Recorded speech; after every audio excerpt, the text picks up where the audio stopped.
Not long ago, you mentioned the mental health crisis in America, and in particular with our young ones. The numbers are truly horrifying. The Washington Post had a report out on December 5th talking about the crisis of student mental health, it being much vaster than we realize. Just a couple of numbers. The CDC found nearly 45% of high school students were so persistently sad or hopeless in 2021, they were unable to engage in regular activities. Nearly half of high school students. Almost 1 in 5 seriously considered suicide. 9% of the teenagers surveyed by the CDC tried to take their lives during the previous 12 months. The suicide rate for people aged 10 to 19 increased in 2020 compared to before the pandemic, and then in 2021 increased again, especially for people ages 15 to 24. Hospital emergency room visits spiked for suspected suicide attempts among girls aged 12 to 11, according to the C, beginning right after the pandemic started. These are devastating effects of the pandemic, according to Surgeon General Vivek Murthy. Murthy. Devastating effects of the pandemic. But you and I both know these are not devastating effects of the pandemic. They are devastating effects of the policies put in place as a result of the pandemic, which we must now admit not only made no sense, but were severely harmful, in particular to children, including teens. Policies like school closures, which have now been ruled incredibly insensitive, ineffective, and very damaging to mental health by any authority that's taken an honest look at it. Outside the United States, they've done tons of these studies. Cue Dr. Anthony Fauci, who's retiring this month, and was asked if he has any regrets or like any do-overs. This school closures happened because of him, because of Rochelle Walensky, his whole cadre of people advising him like Randy Weingarten. Here's what he said. Is there a moment of your career that you wish you could do over?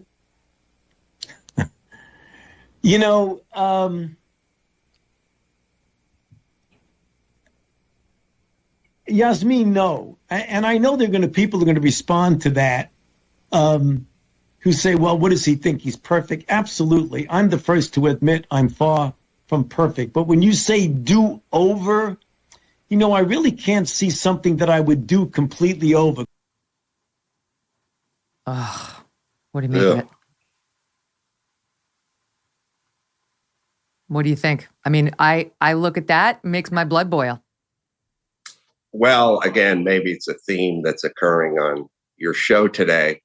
I have many things to say. In the keeping with the theme, what Fauci did, Rochelle Walensky did, the Biden administration, the powers that be, Gavin Newsom, Pritzker, you can just go all the way down with all the horrible governors and all the horrible mayors, here in Los Angeles.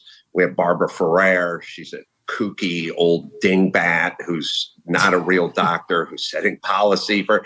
So I guess what I would like to say is I don't fully blame those people for doing what they did because it's in their best interest. And I have no more faith in Fauci or Walensky or the CDC or the WHO or any of these sanctioning bodies or any of these people anymore. My real question is what about the people? Why were they all in? Fauci had his horrible policies, fine. But when I was hiking down the horse trail behind my house, why was some neighbor telling me to pull up my mask or, in my case, put on a mask because I wouldn't wear one? What happened to the people? How come they weren't able to suss these carpetbaggers out? How come they weren't able to connect the dots between the Great Barrington Declaration and people who were being pulled off of Twitter and doctors that were being attacked, or CNN calling ivermectin horse paste, Sanjay Gupta? What happened to the people, Megyn? That's my question. These shysters are going to do what they're going to do. They're sociopaths. They got book deals. They like control. Or they're lunatics, scared, or feeble-minded, whatever it is. Why did the people comply? That's my bigger question. And when it comes to something like Depression in young girls and young men, and school closures. Of course, they scared the crap out of these people. They closed the schools. The reason they closed the schools is so they could close society. You can't tell a guy who owns a gym or a church or a bar, you can't close down society and leave schools open. They did the schools so they could justify closing down the rest of society. They had the data early. They keep saying we didn't have the data. They had the data. They knew it didn't affect kids. They shut down schools to scare the crap out of the kids, but more importantly, society. Because you can't have a pandemic if the schools are open, and you can't justify closing down small businesses if the schools are open. But between systemic racism, climate change, it's going to end the world in 9 years, and COVID, if you were 13, you don't think you're going to see your 30th birthday anyway. Society, the oceans are going to rise and carry you away. I mean, think about the message that these asinine people are sending to the young people. They're saying, you live in a systemically racist society. You live in a patriarchy. You live in a place where men hate women, where whites hate blacks. You live in a place where we're going to be, we're going to ruin the ozone, and society, the environment's going to be destroyed in a few short years.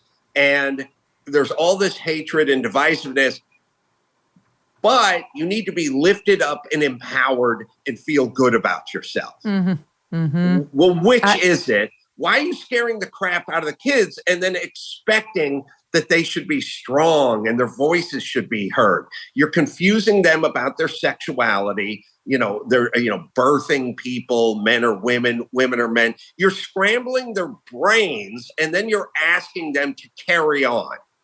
Dividing them from their parents, the people who presumably love them more than anyone in the world, taking faith out of the public square entirely, replacing it with their faith, which is wokeism, all of which is very damaging. My own feeling is they are scared. That's why they went along. This culture of fear has taken hold amongst this group, and too many on the left writ large. And that in this whole safe spaces thing, you starred in the movie, the greatest movie, Safe Spaces, if you haven't seen it, has really damaging effects. It causes more fear. It causes less risk-taking. It causes people to perceive risk in what is just normal everyday conversation and living.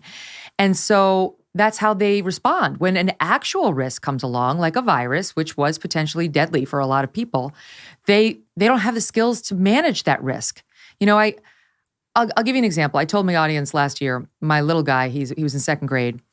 He had a Norma Ray moment one day where he went to school and he refused to put on his mask. They were wearing masks. It was the spring of last year. I mean, it was well beyond where they should have been wearing them. And he was like, I won't put it on. And the teacher's like, put it on. And he said, no. And she said, we have to do it. And he said, the CDC did a study of 90,000 people in Georgia and they found that masks do nothing. And as he put it, and then she sent me to the principal's office. And so the head of school winds up calling me. That's like the boss's boss of the principal.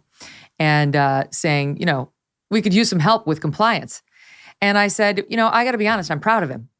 And I said, you have to admit this is kind of a cute story. And to his credit, he said it is.